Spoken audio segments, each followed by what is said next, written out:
Hey there, I just want to share with you my review on how tall this bushy well is. So it took me about an hour to put it together. There's a lot of screws in the base, as you'll see in the video clips to come. Otherwise, you've got the cute little bucket here tied with twine, and then you could also plant things in the bottom. My plan is, so because I want to be able to pull it in for our winter months, is to actually just put a big potted plant inside here and let that flower and some of the vinings come out. And so I'll show you an idea with one of my potted plants.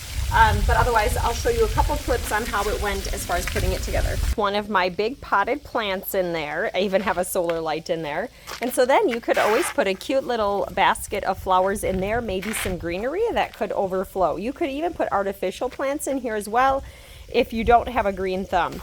But otherwise, again, it's just such a cute design, such cute features, and I loved that so much of it was already put together that I didn't have to fuss with it too much. As you get started, here's the pieces. This is your base, and you're going to interlock those to create that base. This is your roof. It all comes as one piece. And then you've got your different boards that will go throughout, including the little bucket.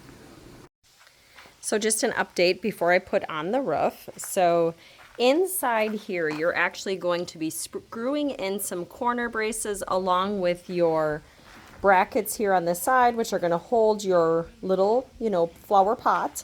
And then here is your roof mounting block, which I'm going to be putting the roof then on top. But I kind of wanted to just show you the different pieces that you're going to be screwing on as I go along here.